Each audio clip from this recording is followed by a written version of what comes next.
एक को हमको कंट्रोल करना है, तो हम इसको कंट्रोल करें दोनों में से। तो वासनाएँ क्या है कि हमारी पुरानी चीज़ें हैं ना जो जमी हुई रहती हैं, चाहे बहुत बचपन से हमारी कोई इच्छा है, इसको करना है, इसको ये काम करना है, मुझे ये चाहिए, तो ये बहुत गहरी हमारे अंदर जमी है। तो वासना से छूटना थोड़ा-सा टफ पड़ता है। ईज़ी क्या है, हम अपने प्राण को पकड़ते हैं, ठीक है? तो हमको क्या करना है कि प्राण को कंट्रोल करने की पहले आप 3 उपाय पढ़ो। प्राणों को कंट्रोल कैसे करें, यानी कि प्राणों को कैसे सिद्ध करें, उसके लिए इस उपनिषद में 3 प्रकार के उपाय बताए गए हैं। जहाँ कंप्यूटर ठीक है? उपनिषद का स्टार्ट ही यहीं से होता है, वीताहारश्चाश्न च आसनम च शक्ति चालस प्रतीक, यानी कि प्राण सिद्धि के 3 उपाय हैं। पहला है वीताहार, दूसरा है आसन और तीसरा है शक्तिशाली की मुद्रा। ठीक है? उपाय हमको पढ़ने हैं, एक-एक करके इसको डिटेल में हम लोग पढ़ते हैं। इसको आप लोग को यहाँ पे याद रखिए। पहला क्वेश्चन ये जो मैंने फर्स्ट लाइन में लिखा हुआ है ना, किसी की चतुर्था के कौन से 2 कारक हैं, यहाँ से भी एक बार क्वेश्चन बन चुका है। प्राण के 3 उपाय कौन-कौन से हैं, यहाँ से भी क्वेश्चन बन चुका है। एक और यहाँ से क्वेश्चन बन सकता है कि ये जो प्राण सिद्धि के उपाय है ये किस चैप्टर में एक्सप्लेन किए हैं, है ना? ये भी लेवल टफ होते जा रहा है, तो आपको चैप्टर भी याद रखना है और उसका कौन सा वर्स है, कौन से मंत्र में बताया गया है, ये भी याद रखना है। तो इसको हमको याद रखना है चैप्टर 1 वर्स 2, है ना? पहले अध्याय का दूसरा वर्ष। अब तीनों को एक-एक पहला है वीताहार। वीताहार किससे भी कहा गया है, एतेषां लक्षणं वक्ष्ये गौतम सादरं सुस्निग्धं मधुरा आहारश्च वर्धितम्। पहले अध्याय के तीसरे नंबर के वर्ष में तीसरे और चौथे, आधा तीसरे लाइन में तीसरे वर्ष में लिखा है और आधा चौथे इसमें उच्चते शिव समृद्ध ये वीताहार स उच्चते, है ना? तो कहा गया है कि वीताहार के लक्षण को गौतम से वीताहार के लक्षण क्या है, सुस्निग्धम। पहला वर्ड देखिए, सुस्निग्धम। सुस्निग्धम का मतलब होता है, स्निग्ध का मतलब होता है चिकनाई से युक्त। चिकनाई का मतलब होता है कि ऐसा नहीं कि हमको बहुत ज्यादा जैसे मलाई होती है या ऑयली चीज, ऐसा खाने के लिए नहीं खाए। वीताहार का पहले आपको समझ चाहिए वीताहार क्या होता है। मीत और आहार 2 वर्ड से मिलकर बना है वीताहार। मीत का मतलब होता है बैलेंस क्वांटिटी में और आहार का मतलब होता है आहार लेना, तो बैलेंस क्वांटिटी को ही वीताहार कहा गया है, बैलेंस डाइट। ठीक है, तो बैलेंस डाइट में जो क्वालिटी है फूड की हमारी वो कैसी होनी चाहिए, वो यहाँ पे डिस्कस किया है। स्निग्ध का मतलब होता है चिकनाई वाला, तो भोजन चिकनाई वाला लेने के लिए इस उपनिषद में कहा गया है। चिकनाई के लिए तो मना किया जाता है, हमारा जो मॉडर्न साइंस है वो कहता है कि ज्यादा फैट वाला भोजन को नहीं करना चाहिए। तो यहाँ पे चिकनाई का जो मतलब है वो ये है कि हमारा जो फूड है वो थोड़ा लिक्विड फॉर्म में होना चाहिए, ऐसा नहीं कि बहुत ज्यादा ड्राई, है ना? थोड़ा सेमी लिक्विड या लिक्विड फॉर्म में यहाँ पे भोजन को करने की बात है। ड्राई करना है क्योंकि अगर हम ड्राई फूड लेते हैं तो वो डाइजेस्ट करने में हमारा जो डाइजेशन करने की जरूरत पड़ती है। और जब सूखा सा कुछ खाते हैं तब आपने देखा होगा कि एकदम से खांसी वगैरह आने लगती है, तो उससे भी हमारे जो ऑर्गन है उस पर एक्स्ट्रा स्ट्रेच पड़ता है, एक्स्ट्रा उस पर स्ट्रेन पड़ता है, तो इसीलिए भी यहाँ पर ड्राई फूड के लिए मना किया गया है। तो हमको वीताहार में हमारे भोजन की क्वालिटी कैसी रखनी चाहिए, चिकनाई वाला, है ना? यहाँ पे चिकनाई का मतलब फैट ऑयल के नहीं है, चिकनाई का मतलब है कि बिल्कुल नमी, दूसरा जो लक्ष्य कहा वीताहार का बोला गया है कि हमारा भोजन मधुर होना चाहिए। मधुर का मतलब होता है मीठा। लेकिन यहाँ पे मधुर का मतलब ऐसा नहीं है कि आपको सिर्फ आपका जो डाइट है वो सिर्फ मीठे टेस्ट वाली होनी चाहिए। आपने आयुर्वेद अगर थोड़ा बहुत पता होगा तो आपको पता होगा कि आयुर्वेद में 6 रस के बारे में कहा गया है। 6 प्रकार के स्वाद होते हैं, मीठा, खट्टा, तीखा, कसैला, हमारे भोजन में 6 जो स्वाद है उसका एक बैलेंस सिर्फ आपको भोजन में मधुर लेना है, बाकी जो 5 रस है उसका क्या होगा, है ना? मधुर का यहाँ पे मतलब है कि हमारे जो खाने वाला हो ऐसा ना हो और दूसरी बात जैसे आप लोग ने अगर बुक पढ़ी होगी उसमें आप लोगों ने देखा होगा कि जो पंच आहार जो बताए गए थे पंच में सारे ऐसे जो लौकी है, करेले है, ऐसे जो थोड़े हमारे मन को खाते हैं, तो हमारे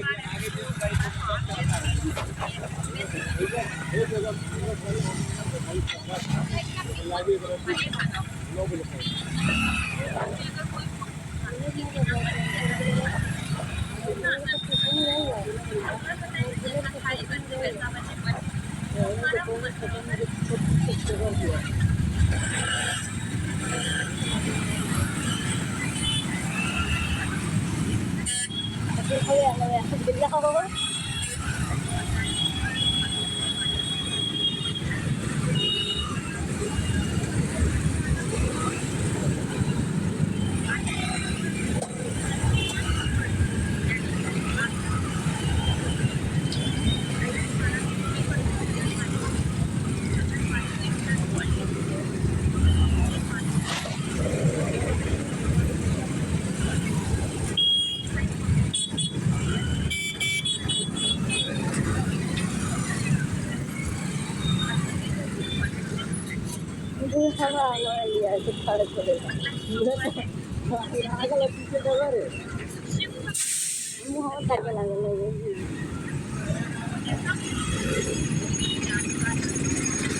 रात को उड़ के जब जब मार हाथ से मार थोड़ा जब जाता है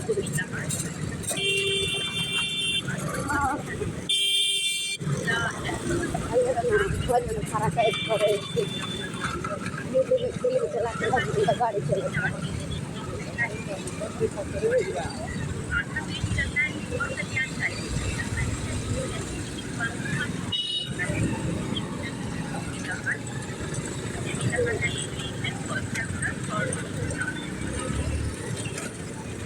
अपन देख के कॉफी जाते हैं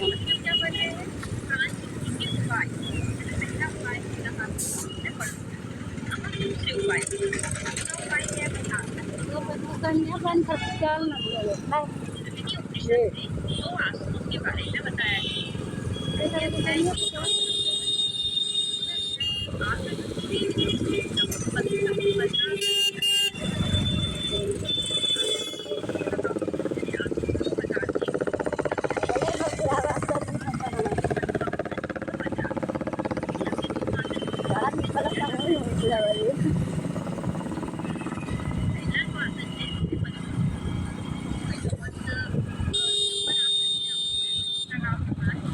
मगू सड़ी पड़ी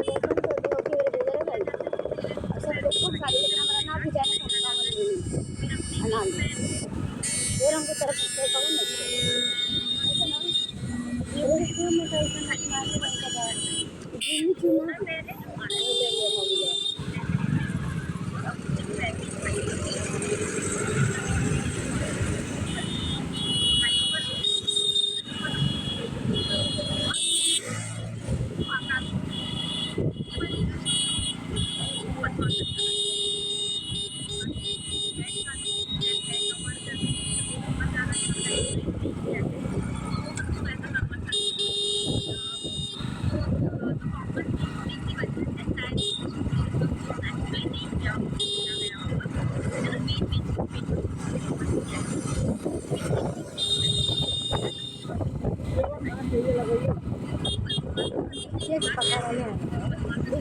को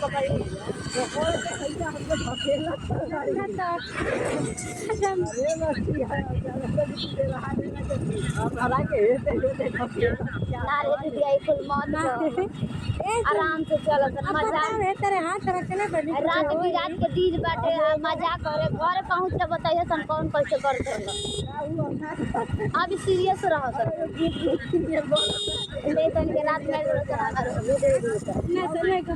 रात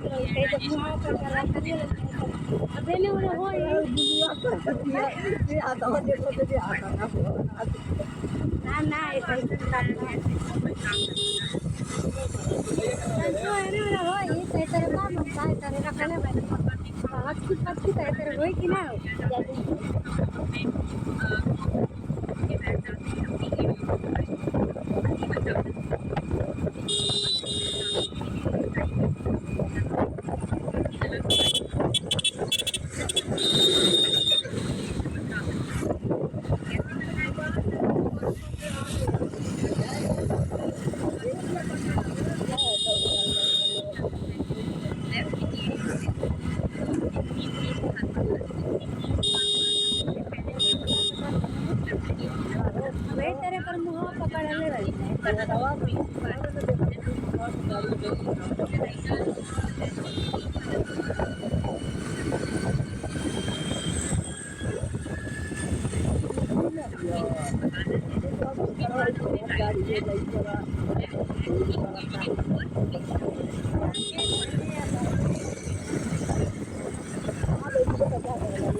जैसा तो कब भरे दीदिया बतैले रही 1764 में गई रहे अक्सर कहीं धोई रहला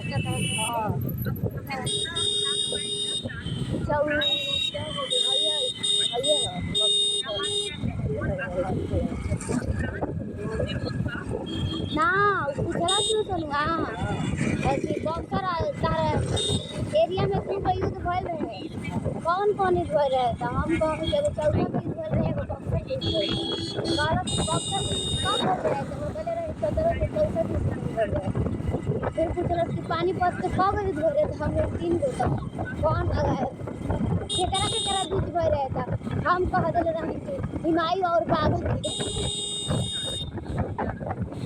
अकबर कर रही ना चलो अकबर कितना लेता बाबा विशाल बोल देना बाबर इतनी शेर करते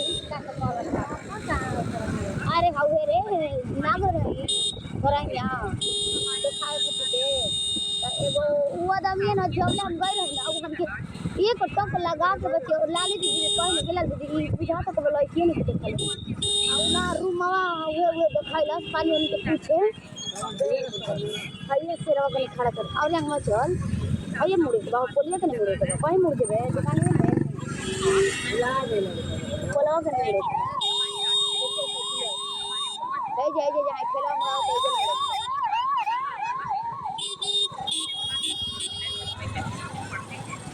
ये बोलिए आता ना मुझे गिरे करना ना मुझे जड़ी रख देला एक भैया साइड पे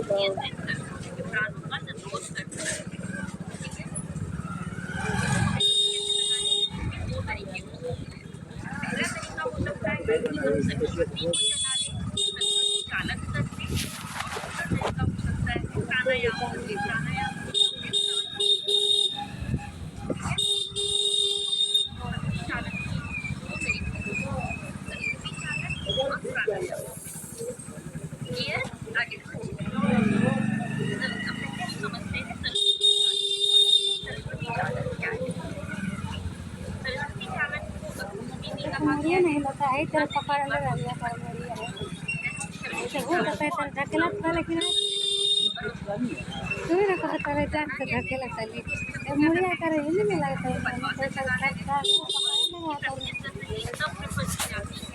जब हमारी जो है नाड़ी वो जब चल रही होती है तब उसका प्रेफर करना है अगर हमारी चल करेंगी अगर हमारी नाड़ी चल रही है का पारा करते हैं तो हम पहले डॉक्टर को सही करेंगे चेंज करेंगे उसके बाद बहुत बच्चों को जाना मिलेगा स्वर विज्ञान में बहुत सारी प्रैक्टिस ऐसी की गई है जिसमें हम डॉक्टर को चेंज कर सकते हैं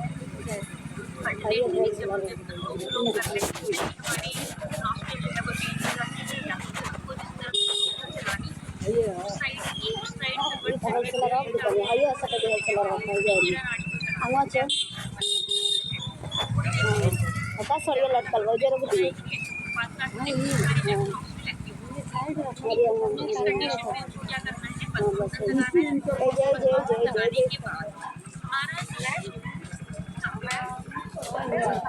साइड सोने पर लेफ्ट अगर एक्टिव करनी है तो राइट साइड तो हम क्या करेंगे हमने नॉस्ट्रल एक्टिव कर ली नॉस्ट्रल एक्टिव करने के बाद हमको क्या करना है अपना जो लोअर एब्डोमेन है ना नाभि के नीचे वाला जो पोर्शन है वहाँ पे ऐसा बोला जाता है कि हमारा कंध का स्थान नाड़ियों का जो ओरिजिन है वो वहाँ से बोला जाता है जहाँ पे श्वसन की होती है ठीक है और हमको क्या करना है एक कपड़ा लेना है कपड़े की जो लंबाई रहेगी 12 उंगल और चौड़ाई रहेगी 4 तो इस तरीके का कपड़ा लेना है और उस क्षेत्र को उसमें लपेट लेना है तो लपेटने के बाद अब हमको क्या करना है, अपनी जो नॉस्ट्रिल्स है उनको अपनी तर्जनी और अंगूठे के माध्यम से हमको कंट्रोल करना है। जैसे प्राणायाम करने के लिए अपने नॉस्ट्रिल को अपनी फिंगर से कंट्रोल करते हैं ना, वैसे यहाँ पे कहा गया है कि अपनी नासिका को श्वास लेने छोड़ने के लिए अपने अंगूठे और तर्जनी, इंडेक्स फिंगर और अंगूठे, इन दोनों से अपने नॉस्ट्रिल को बैलेंस करने के लिए कहा है। ठीक है, तो यहाँ से भी क्वेश्चन बन सकता है कि जनरली हम लोग अपने नॉस्ट्रिल को कंट्रोल करने के लिए क्या यूज करते हैं, राइट नॉस्ट्रिल को कंट्रोल करने के लिए अपना अंगूठा यूज करते हैं, और लेफ्ट नॉस्ट्रिल को कंट्रोल करने के लिए हमारी जो रिंग फिंगर और लिटिल फिंगर है, जिसको हम लोग अनामिका और कनिष्ठा बोलते हैं, उसका उपयोग करते हैं। लेकिन यहाँ पे उंगली थोड़ी सी चेंज है, तो यहाँ से क्वेश्चन बनने की प्रोबेबिलिटी हो सकती है। ठीक है, नासिका चित्रों को कंट्रोल करने के लिए सरस्वती चालन में अंगूठा और तर्जनी का उपयोग करने के लिए कहा गया है। अब हमको इन दोनों के मदद से, इन अंगूठा और तर्जनी की मदद से हमको अपने नॉस्ट्रिल को लेफ्ट से लेना है, राइट से छोड़ना है, राइट से लेना है, लेफ्ट से छोड़ना है, बार बार रिंगों को पूरक करने के लिए कहा गया है। बेसिकली हम ये कह सकते हैं कि जो अल्टरनेट ब्रीदिंग है, जिसको हम अनुलोम विलोम या नाड़ी शोधन भी बोलते हैं, वो अभ्यास हमको करना है। ठीक है ना। कैसे, और उसमें और भी एडिशनल चीजें बताई गई कि ऐसी प्रैक्टिस हमको कब तक करते रहती है। तो यहाँ पे बोला है कि ये प्रैक्टिस हमको 2 मुहूर्त या तो फिर 4 घंटे या तो फिर 96 मिनट, ये तीनों एक ही चीज है ना। अगर हम इसको मिनट की फॉर्म में समझने की कोशिश करें तो एक घटी जो होता है वो होता है 24 मिनट का। ठीक है, एक घटी इज इक्वल टू 24 मिनट, तो 4 घटी में 96 मिनट। ठीक है, और ठीक है, एक 48 मिनट, तो 2 मुहूर्त हो जाएगा हमारा 96। तो 2 मुहूर्त कर लो, चाहे 4 घटी कर लो, चाहे 96 मिनट कर लो, एक ही बात है। तो इतनी देर तक हमको ये जो प्राणायाम की प्रैक्टिस है ये करने के लिए कहा गया है। जब हम ये प्रैक्टिस करते हैं तो इससे हमारी जो कुंडलिनी है वो सुषुम्ना नाड़ी के मुख में प्रवेश कर जाती है, और फिर धीरे धीरे ऊपर की तरफ बढ़ने लगती है, और फिर आज्ञा चक्र तक पहुंच जाती है। ठीक? और जब हम इस प्रैक्टिस को कर रहे होते हैं तब हमको क्या करना है, अपने कंठ को और अपने पेट को ऊपर की तरफ खींचना है। जब हम इसको खींचते हैं तो कुंडलिनी को ऊपर की तरफ बढ़ने में मदद मिलती है। कंठ और पेट को ऊपर खींच कर भी हमको सरस्वती चालन करना चाहिए, ऐसा यहाँ पे कहा गया है। ठीक, तो सरस्वती चालन की विधि को एक बार फिर से शॉर्ट में समझते हैं। है क्या, इसको अरुंधति बोला जाता है। कब करना है, जब लेफ्ट नॉस्ट्रिल एक्टिव हो, पद्मासन लगाना है। प्रैक्टिस करने से पहले अपने स्वादिष्ठान चक्र के पास में 12 उंगल लंबा 4 उंगल चौड़ा एक कपड़ा लपेट लेना है। अपनी नाक को तर्जनी और अंगूठे से कंट्रोल करके अल्टरनेट ब्रीदिंग करते रहनी है, और इस समय हमको अपना पेट और कंठ को भी ऊपर की तरफ लॉक कर लेना है ना, ऊपर की तरफ खींचना है, और ऐसा हमको लगातार 4 घंटे तक करना है, 2 मुहूर्त तक करना है। तो ये जो घटी और मुहूर्त है, यहाँ से भी क्वेश्चन बन सकता है कि सरस्वती चालन को कितने मुहूर्त तक करने के निर्देश दिए हैं, 2 मुहूर्त 4 मुहूर्त, है ना, ऑप्शन आ सकता है। ऐसा भी पूछा जा सकता है कि कितनी घटी तक करना चाहिए। ठीक है, तो यहाँ तक समझ में आ गया होगा। कढ़ाई भी अच्छा इसका अभ्यास नियमित करना चाहिए, ये भी कहा गया है। और जब हम सरस्वती चालन का अभ्यास करते हैं तो उसका लाभ हमको क्या मिलेगा, एक तो सभी रोगों से मुक्ति मिल जाएगी। उसके अलावा जलोदर एक रोग होता है। जलोदर का मतलब होता है हमारा जो पेट होता है, एब्डोमेन जो एरिया होता है, एब्डोमेन नहीं, स्टमक में जो वाटर है वो एक्स्ट्रा एक्यूमुलेट हो जाता है, ज्यादा पानी का भराव हो जाता है असामान्य रूप से। बोला जाता है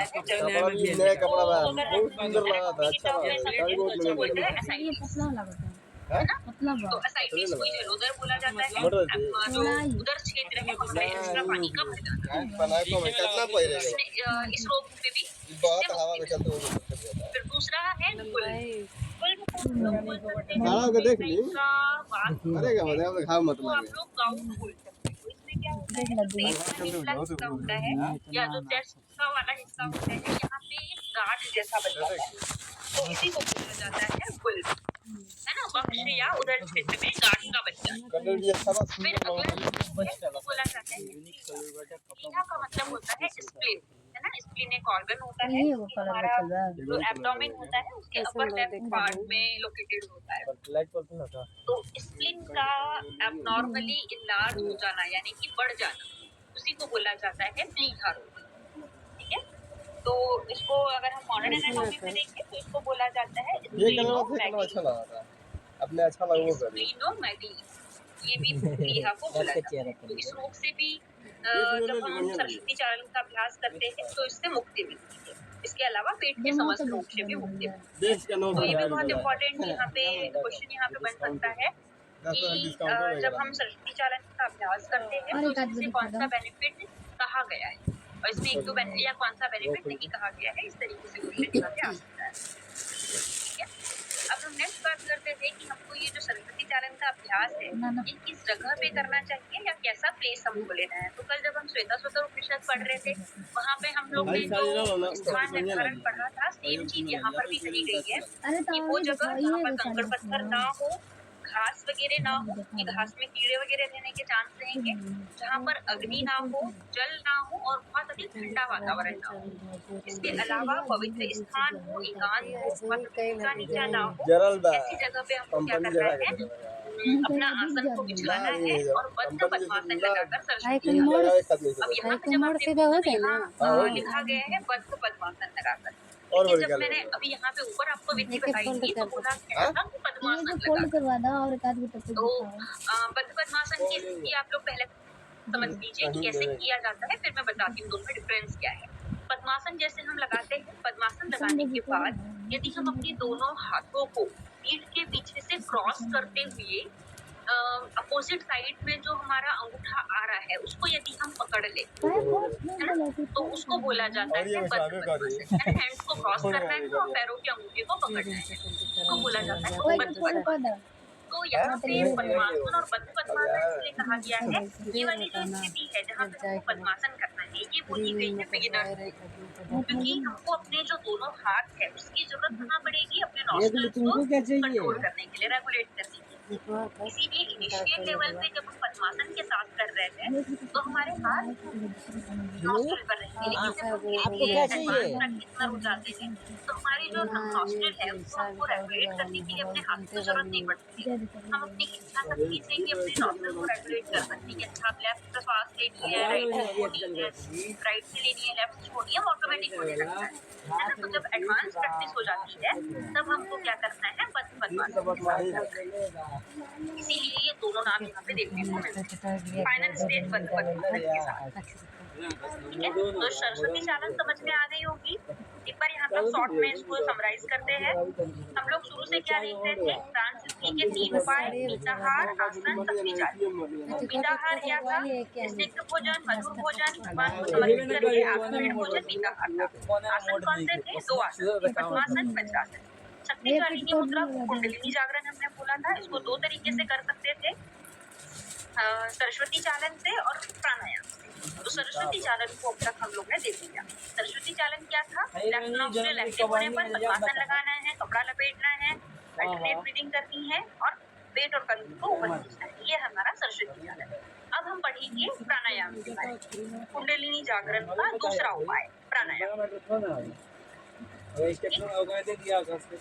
प्राणायाम यहाँ पे बताया गया है, प्राणायाम को कुंभक बोला जाता है। 2 प्रकार के प्राणायाम होते हैं। प्राणायाम 2 प्रकार के होते हैं, सहित प्राणायाम और केवल प्राणायाम। इसकी व्याख्या पहले चैप्टर में की गई है। तो ऐसा कहा गया है कि सही प्राणायाम को तब तक करते रहना चाहिए जब तक हमारा केवल प्राणायाम अपने आप केवल प्राणायाम ना हो जाए। केवल प्राणायाम का मतलब होता है कि जब तक वो अपने आप ना होने लगे तब तक उस प्राणायाम की प्रैक्टिस करते रहे। जब हम अपनी इच्छा से करते हैं तो वो होता है सही प्राणायाम, और जब वो ऑटोमेटिक होने लगता है हमारी बॉडी में उसको बोला जाता है केवल प्राणायाम। तो सही प्राणायाम पैसे ले लिया, 4 प्रकार का होता है। ये यूजीसी का सबसे फेवरेट टॉपिक है ना, सही प्राणायाम। 2-3 बार यहाँ से पूछा जा चुका है कि प्राणायाम कितने होते हैं। सूर्य ऊर्जाई सीधी चैव चतुर्थिका भेदेव समभूभव यह स्यात् समभूत। यानी कि प्राणायाम 4 प्रकार का होता है, सूर्य भेदन, ऊंचाई, शीतली और भस्त्री, 4 प्रकार के। एक एक करके चारों प्राणायाम को पढ़ते हैं। सूर्य भेदन के बारे में सूर्यवेदन को कपालशोधन भी बोला जाता है। इसकी व्याख्या 1/24-25 में की है। करते कैसे है, हर बार हम क्या करेंगे, दाहिनी नासिका से पूरक करेंगे यानी राइट नोस्ट्रल से इनहेल करेंगे और लेफ्ट नोस्ट्रल से एक्सहेल करेंगे। इस प्राणायाम को सूर्यवेदन प्राणायाम बोला जाता है। ठीक है, हर बार राइट से इनहेल, हर बार लेफ्ट से एक्सहेल। लाभ क्या होगा, 4 प्रकार के जो वात है और प्रविरोध है इससे मुक्त भी हो जाएगी। तो यहाँ से लाभ से भी एक बार सूर्यवेदन का लाभ है। ऐसा कहा गया है कि सूर्यवेदन के अभ्यास को डेली करना। उज्जाई प्राणायाम की व्याख्या पहले चैप्टर के 26 से लेकर 29 तक की है। इसको करने के लिए हमको क्या करना है, सूर्यवेदन को बंद करना है, दोनों नासिका से श्वास लेनी है और जब हम श्वास ले रहे हैं तो एक साउंड प्रोड्यूस करना है गले से। ठीक है, धीरे धीरे श्वास लेंगे और गले से साउंड प्रोड्यूस करेंगे। उसके बाद हमको क्या करना है, हवा में हाँ हेलो मैम, ये नाम है, इसमें 4 प्रकार के वात बोला है, जबकि वात 80 प्रकार के, मतलब 80 प्रकार की बीमारी होगी ना वात से। हाँ, आयुर्वेद कहता है कि वात के अनेक प्रकार होते हैं, लेकिन इस प्राणायाम को करने से 4 टाइप के जो वात देखो मैंने बुखार भाई से मुंह बनो लेवल। उज्जाई प्राणायाम करने के लिए दोनों हमारे मुंह को बंद करना है, नासिका से धीरे धीरे आवाज के मुझे साथ चप्पल श्वास पहन लेंगे। ले एगो नहीं खे मुझे दिखा चप्पल एगो नहीं खे दिखा रे होल्ड करना है, देखो चप्पल नहीं खे दिखा अभी तो देखा ये दिया करने से लाभ क्या होगा, सिर की गर्मी दूर होगी, गले का कफ उठ जाएगा, बढ़ने लगेगी। इसके अलावा जो जलोदर है वो भी दूर हो जाएगा। शादी के साथ में धीरे से इसका अभ्यास कब कर सकते हैं, हम इसका अभ्यास कभी भी कर सकते हैं, चाहे बैठे करें चाहे चलते फिरते घूमते कभी भी करें। इसका अभ्यास कभी भी किया जा सकता है। ऐसा कहा जाएगा कि क्वेश्चन एक बार पूरा कर लेना है ले दीदी आपके जब ना ऐसा कॉन्सेप्ट। तीसरा है जितनी प्राणायाम 30 और 31 नंबर में कहा है। तो करने के लिए हमको क्या करना है, हमको बाहर निकालना है, होल्ड करना है, होल्ड करने के बाद लगाना है और दोनों नासिका से एडजस्ट करना है। जीभ से वायु अंदर खींचा दाल भात ले ले चल आगे ना हमारी बॉडी में वायु तो बढ़ जाती है। जीवन का मतलब है प्रसाद, ऊर्जा का मतलब होता है ज्ञान। प्राणायाम करने से अगला प्राणायाम भूमिका भी है ना, दोनों नाम यहाँ पे ये कहा गया है कि लगाना है कमर और नासिका से क्या करना है, पकड़ के साथ बात पकड़ के साथ को एक्सचेंज करते रहना है। हर मध्यम में श्वास लेने में अपने आप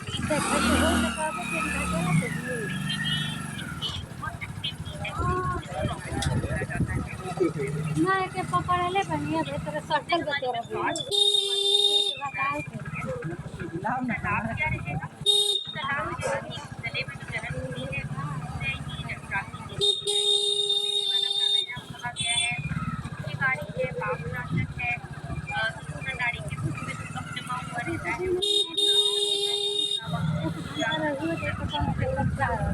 इसके लाभ के बारे में बताइए। ये सारे लाभ को अब बात करते हैं कि ऐसा बोला जाता है कि प्राणायाम के बारे में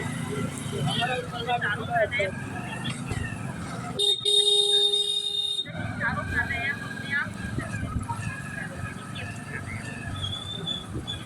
आगे कहा गया है आप चारों प्राणायाम का अभ्यास 0 1 4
और ऐसा अगर हम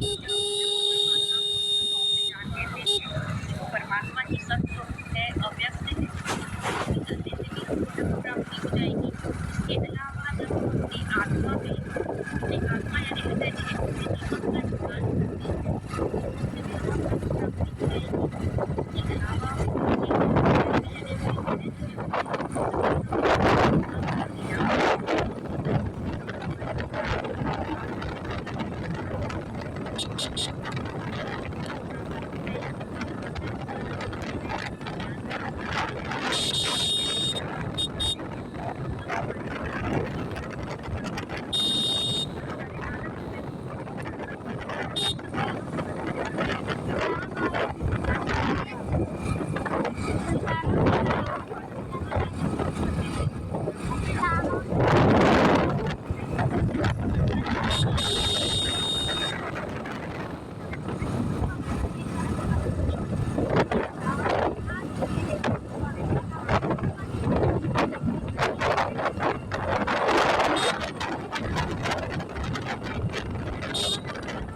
जीवन का ध्यान करते हैं, इसके अलावा पूरा हमारे पास अवेलेबल नहीं है, ऐसा हमारा मानना है। अभी आपको देख के भी समझ में आएगा कि कैसे इसका कंटेंट होना नहीं है और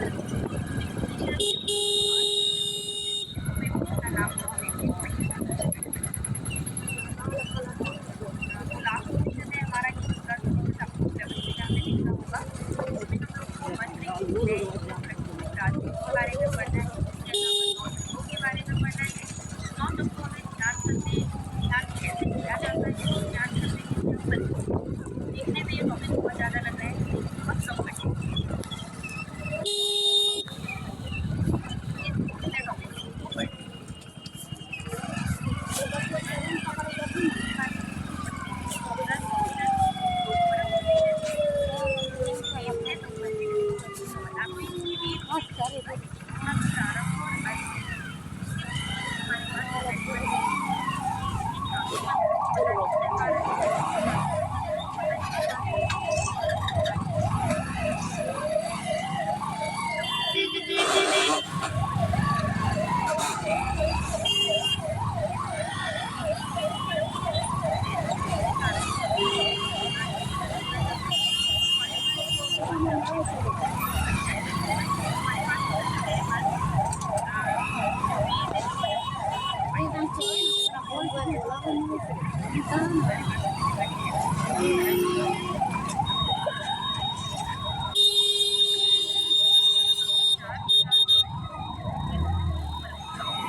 आगे डिस्कस करते हैं मंत्र योग के बारे में क्या व्याख्या मिलती है। ब्रह्मा विष्णु और शिव इन तीनों के मंत्रों को साधक को जपना चाहिए, ऐसा बस यहाँ पे कहा है मंत्र योग के बारे में। किसका मंत्र जपना है, यहाँ से क्वेश्चन आ सकता है। तो ब्रह्मा विष्णु और शिव के मंत्रों को जपने के लिए कहा है। इसके अलावा मंत्र योग के बारे में एक और लाइन लिखी गई है कि मंत्र योग को सिद्ध करने वाले साधक कौन थे, वत्सराज। तो ये वत्सराज का नाम भी हमको याद रखना। अब हम बात करते हैं लय योग के बारे में। तो लय योग को सिद्ध करने वाले जो साधक हैं उनको बोला जाता है कृष्ण द्वैपायन व्यास। कहा है कि इन्होंने साधना करी है लय योग की और फिर समाधि को प्राप्त किया है। तो लय योग के साधक कृष्ण द्वैपायन, मंत्र योग साधक वत्सराज। अब हम पढ़ेंगे लय योग को। तो है मंत्र योग भी नहीं है, हठ योग भी नहीं है, राजयोग भी नहीं है। अब हमको पढ़ना है लय योग। तो लय योग में 9 चक्र क्या है, उसमें कैसे ध्यान करना है और उनका हम एक साथ चलेंगे। ना हो तो कहा गया है कि नमस्वेव हि चक्रेषु लयं कृत्वा ब्रह्मचक्रम स्यात् त्रिरावृत्तं भगामि। तो कहा गया है कि 9 चक्रों में जब हम लय करते हैं तो उससे हमको बहुत सारी सिद्धियां मिलती हैं। तो 200 का नोट क्वेश्चन अगर इजी बनाया तो ये पूछा जा सकता है कि युवराज उपनिषद में कितने चक्र हैं? 9 चक्र। पहले चक्र का नाम क्या है? ब्रह्म चक्र। चाहिए। प्रभु चक्र का आकार कैसा है? हमको अपने अपान मतलब जहाँ पे खुदा का स्थान होता है वहाँ पे हमको ध्यान करना है। कैसे? तीन सर्कल है, तीन सर्कल के बीच में एक उल्टा ट्रायंगल बना होता है। अब क्या होता है कि यूनी का आकार होता है, उल्टे ट्रायंगल जैसा होता है। तो एक हमको इसको इमेजिन कैसे करना है? खुदा तीन सर्कल है, तीन सर्कल के बीच में एक उल्टा ट्रायंगल है, वहाँ पे हमको ध्यान करने के लिए कहा गया है। ठीक, और इसी स्थान को ब्रह्म चक्र के स्थान को कामू और मूलकंद भी कहा गया है। इसी स्थान को अग्निकुंड और तत्व कुंडली का स्थान भी कहा है। ये चार चीजें यहाँ पे याद रखने वाली है। ब्रह्म चक्र का स्थान कौन सा है? कामू स्थान, मूलकंद का स्थान, अग्निकुंड का स्थान और चारों का स्थान। ठीक है, कोई यहाँ पे व्याख्या नहीं ध्यान करेंगे तो ये पल दूसरा जो चक्र है उसका नाम है स्वाधिष्ठान चक्र। स्वाधिष्ठान और यहाँ पे हमारा नाम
आगे नाड़ी गुजरती है और मध्य से शून्य नाड़ी गुजरती है।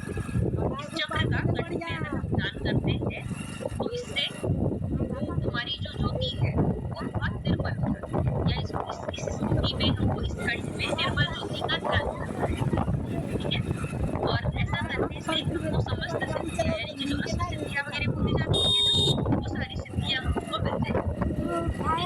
अगला चक्र, ये जो सारे चक्र है ना, एक लाइन आधी लाइन में बस एक्सप्लेनेशन होता है क्वेश्चन में, इसीलिए बहुत ज्यादा डिटेल यहाँ पे है। अगला जो छठा चक्र है तालुका चक्र, क्या का इस्तेमाल क्यों बोला जाता है? तालुका मतलब हमारा जो पैलेट होता है, हम लोग बोलते हैं लिखा होगा अंदर की तरफ, एक जैसे थोड़ा सा लटकता हुआ सा पोर्शन दिखाई देता है जिसको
यानी कि अगर हमने यहाँ मान की प्राप्ति इसीलिए परत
के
चला जा बाबा